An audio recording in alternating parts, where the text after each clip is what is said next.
VPN কিভাবে download এবং ব্যবহার করবেন। প্রথমেই চলে যাবেন গুগল প্লে স্টোরে। গুগল প্লে স্টোরে গিয়ে আপনারা সার্চ করবেন সুপার ভিপিএন। তারপর আপনার এই ভিপিএন অ্যাপসটি ইনস্টল করে নেবেন। আমার ইনস্টল করে দেওয়া আছে, আমি ওপেন করলাম। ওপেন করে দেওয়ার পর একটু লোডিং নেবে।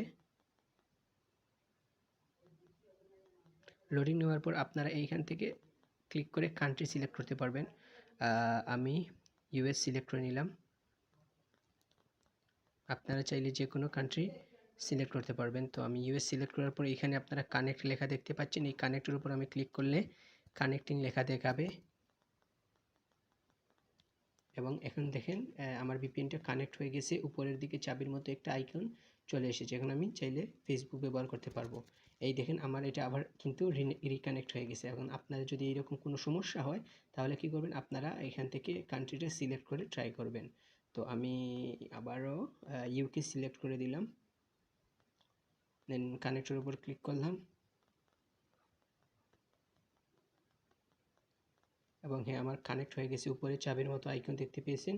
এখন আমি চাইলে কিন্তু ফেসবুক ব্যবহার করতে পারবো, কারণ বাংলাদেশে বর্তমানে একটু ফেসবুক ব্যবহার করতে অনেকেই এই সমস্যার সম্মুখীন হচ্ছেন। এর জন্যই এই ভিডিওটি দেওয়া। আশা করি বুঝতে পেরেছেন। ধন্যবাদ।